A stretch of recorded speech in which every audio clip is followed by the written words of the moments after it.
Si tu n'es pas marié, tu seras ravi de ne pas l'être. Et si tu es marié, tu vas apprendre à rester marié.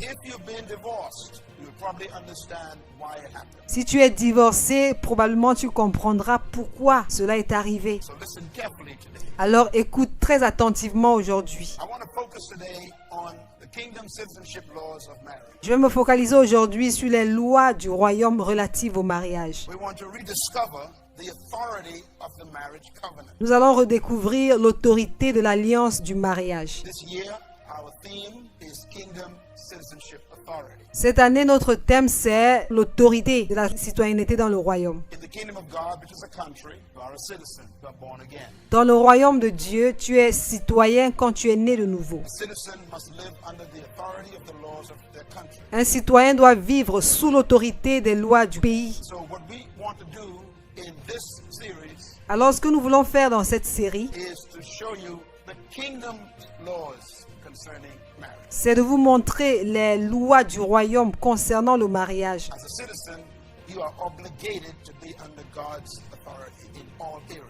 En tant que citoyen, tu es obligé d'être sous l'autorité de Dieu dans tous les domaines. Je vais commencer avec ce que j'appelle le paradoxe du mariage.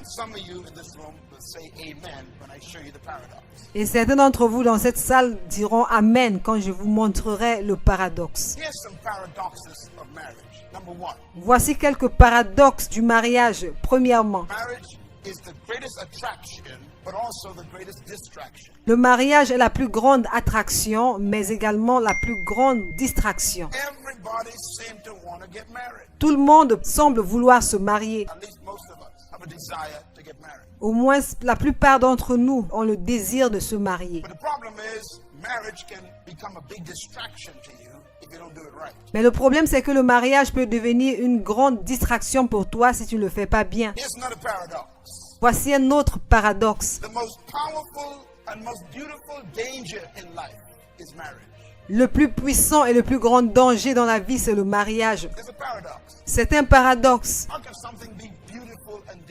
Comment quelque chose peut-elle être belle et dangereuse en même temps? C'est le mariage. C'est beau, mais c'est dangereux. Voici un autre paradoxe du mariage. Le mariage est la plus grande source de joie,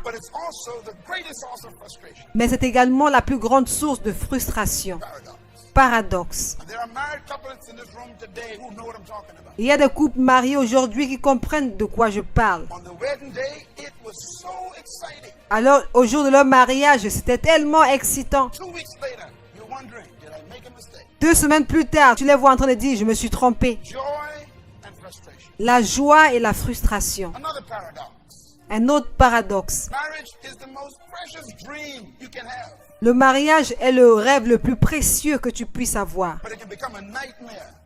Mais également, ça peut être un cauchemar du jour au lendemain. C'est un rêve et c'est un cauchemar en même temps. Un autre paradoxe. La plus grande source d'espérance, c'est le mariage. Mais c'est également la plus grande source de peur. Parce que nous ne sommes pas sûrs que nous allons réussir. Quel que soit le degré auquel tu crois être amoureux, quand tu seras en train de te marier, la question c'est, est-ce que je vais réussir? Suis-je en train de faire ce qu'il faut? Sais-je ce que je fais? Alors, voici ma conclusion. Le mariage est une option donnée par Dieu. Qu'est-ce que je veux dire par là? Premièrement, le mariage avait été créé par Dieu. C'est son produit, mais c'est une option. Gloire à Dieu. Le mariage est une option. Qu'est-ce que cela veut dire?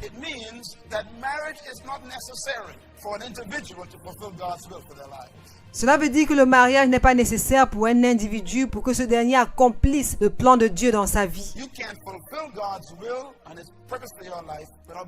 Tu peux accomplir la volonté de Dieu et son dessein dans ta vie sans être marié.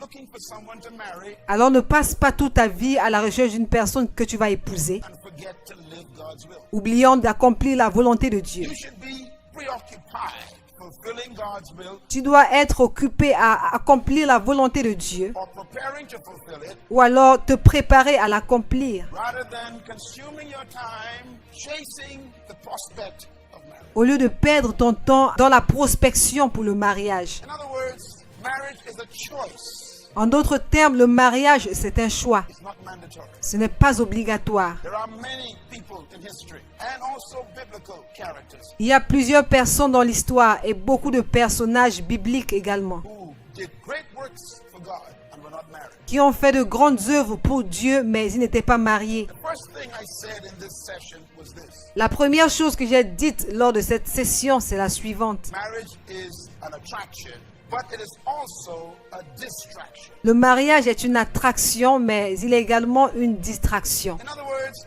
marriage can enhance your destiny En d'autres termes, le mariage peut améliorer ta destinée or destroy your destiny. ou alors détruire ta destinée. There are people who were doing well until they got married. Il y a des gens qui réussissaient jusqu'au jour où ils se sont mariés. They were on course with their life. Leur vie se passait bien. They had their whole vision plan. They had every goal set. Ils avaient leur propre vision, leur plan. Tous leurs objectifs avaient été établis. They had their career on track. Leur carrière se passait bien. Everything was in order. Tout était en ordre. They were zealous for God. They knew their purpose. Ils étaient zélés pour Dieu. Ils connaissaient le plan de Dieu pour leur vie. They were passionate for their dream and they were organized. Ils avaient de la passion pour leurs rêves et ils étaient organisés. Their life was decent until they got married. Leur vie était décente jusqu'à ce qu'ils se marient. Now they are confused. Et maintenant, ils sont confus. They are depressed. They are lost. Ils sont déprimés. Ils sont perdus. They don't know what to do anymore. They're frustrated.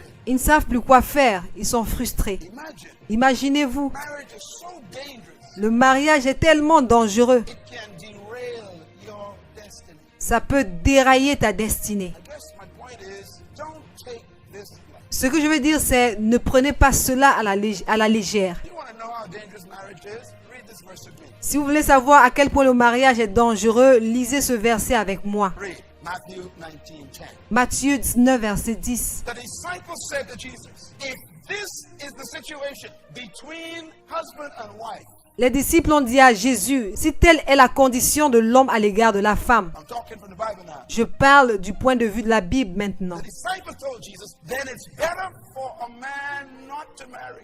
Les disciples ont dit à Jésus, il n'est pas avantageux de se marier. They got a revelation of how complicated it was that day. Ils ont reçu la révélation de combien le mariage est compliqué ce jour-là. They said, hey, stay by yourself. Ils ont dit, hé, reste seul. They were instructed by Jesus. Ils avaient reçu les instructions de Jésus. And their conclusion was, this is dangerous. Et leur conclusion était, ça c'est dangereux. The most important decision you will ever make next to your salvation La décision la plus importante que tu vas prendre dans ta vie après ton salut, is who you plan to live with in marriage. c'est la personne avec qui tu projettes de vivre dans le mariage. I heard in the past people say the most important decision you'll ever make is to buy a house. J'ai entendu les gens dire dans le passé, la décision la plus importante à prendre dans la vie, c'est d'acheter une maison. Wrong. C'est faux, Because anyone can buy a house. The trouble is building a home in it. parce que tout le monde peut s'acheter une maison. Le problème, c'est d'y bâtir un foyer. And there are many people here today who will tell you they have a wonderful house. Et plusieurs personnes ici vous diront qu'elles ont de belles maisons. Worked hard for it. Ils ont travaillé dur pour ces maisons. Saved up, built it themselves. But they can't live in it. Ils ont construit ces maisons eux-mêmes, mais ils ne peuvent pas y vivre. Going home is hell. Rentrer à la maison, c'est l'enfer. Don't ever confuse a house with a home. Ne confondez jamais la maison avec le foyer. Easy to build a house.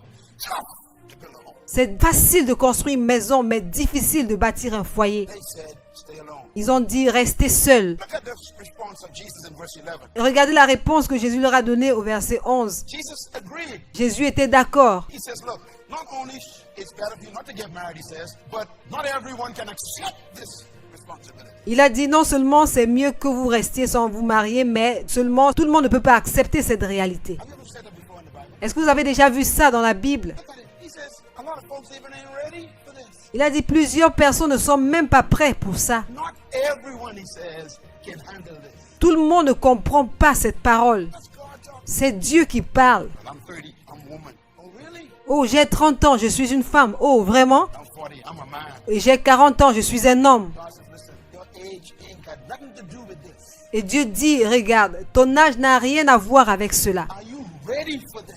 Es-tu prêt pour ça? Let me tell you something. Folks here will testify. Laissez-moi vous dire quelque chose. Il y a des gens ici qui vont en témoigner. No matter how smart you are, marriage will get you. Quel que soit ton niveau d'intelligence, le mariage va te rattraper. All your degrees mean nothing when you get into marriage. Tous tes diplômes ne signifient rien quand tu entres dans le mariage. Sometimes I become very intrigued when I meet a psychologist, a PhD, who's been married 3 times. Parfois, je me sens tellement intriguée quand je rencontre un psychologue avec un doctorat qui a déjà été marié 3 fois. And I'm thinking, I'll never come to you for counsel. Et je me dis en moi-même, je ne viendrai jamais te voir pour des conseils. Because they think that their education equips them. Parce qu'ils pensent que leur éducation les équipe. You ain't no man because you're 40. Tu n'es pas un homme parce que tu as 40 ans. You're a man when you can live with one woman for 40 years. Tu es un homme quand tu peux vivre avec une seule femme pendant 40 ans. You go through her hormonal changes. Tu supportes ces changements hormonaux. If you survive her saying, don't touch me. Tu arrives à survivre quand elle te dit ne me touche pas. If you survive that, you're a man now. You're a man. Si tu as pu survivre cela, alors tu es un homme. Tu es un homme. You ain't a man because you're 40. Tu n'es pas un homme parce que tu as 40 ans. You know, Jesus says, look, not everyone can accept this. Jésus a dit, écoutez, c'est pas tout le monde qui peut accepter cela. Listen to him. He says, not everybody ready for this. Il a dit, c'est pas tout le monde qui est prêt pour ça. In God's country, you got to be ready for marriage. Dans le pays de Dieu, tu dois être prêt pour le mariage. And age is not the qualification. Et l'âge n'est pas une qualification.